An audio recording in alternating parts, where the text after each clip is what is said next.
Hello everyone, it's Shane Kanto, your Wasteland reviewer, and I'm here to review The Cut. And this is a new thriller from director Sean Ellis and writers Justin Bull, and based off of a story from Mark Lane. And this film focuses on the story of a retired boxer who returns to the ring for one last shot at the title, but only if he can make the weight. Holed up in a room in Las Vegas, he embarks on an intensive and illegal weight cut program with an unscrupulous trainer. And this film stars Orlando Bloom as the boxer, Katrina Balfe as his wife and manager of sorts, and you have John Turturro, who is this unscrupulous trainer who puts him through the ringer.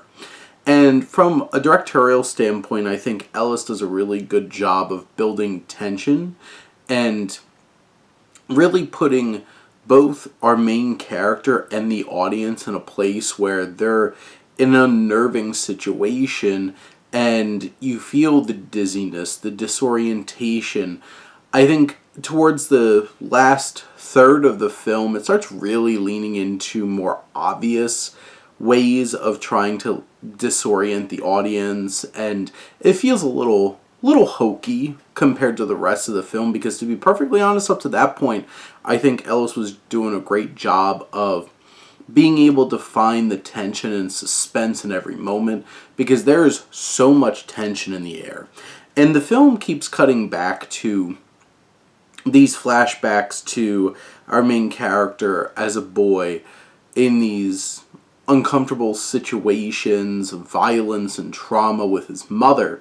And I feel like obviously it adds that kind of context of like, he's been through a lot, and this adds that trauma from when he was a child and all of those elements, but I do feel like it didn't add too much to the film, and at times felt like it was really taking away from the building momentum of the actual story, which is this cutting program.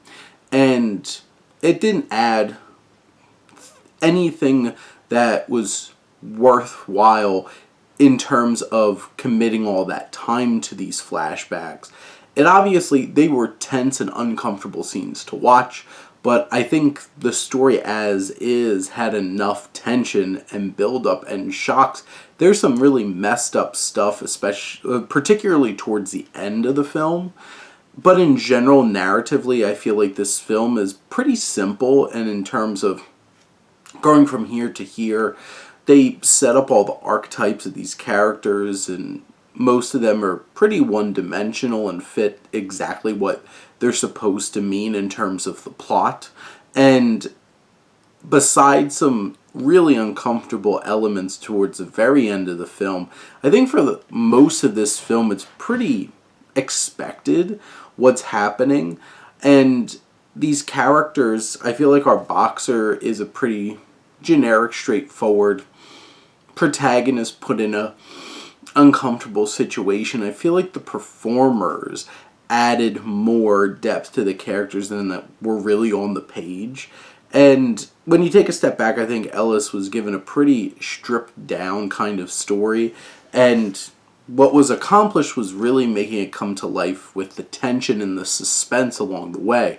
That's what makes it memorable, not particularly the writing, the structure of the story. I think Bloom gives a really good performance, and he's been in a good groove lately between this and his previous film that came out on Amazon, where he got to show off his more comedic side. I think Balfe is fantastic. She takes a pretty basic, like, stick in the mud kind of character and really adds levels of emotion and empathy to it. She just has such great presence. Turturro, in a darker turn, is quite the bastard for sure in this film in terms of what he is trying to do, and he brings a weight to it and an intensity, and in few moments showing some cracks of insecurity himself and some weakness. But I feel like one thing that this film was really able to capture is just the frustration and the drive, as I'm someone trying to lose weight as well, and that was very interesting watching this film and those food voices. And you have scenes where Bloom succumbs to like needing this food so badly in that moment and aggressively like attacking that food. And it was very poignant in the way that those scenes had impact.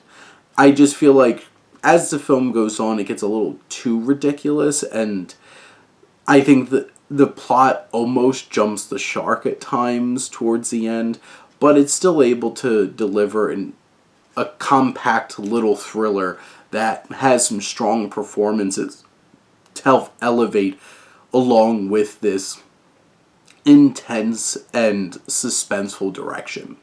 But those are my thoughts on The Cut. Let me know what you think and let's talk some movies.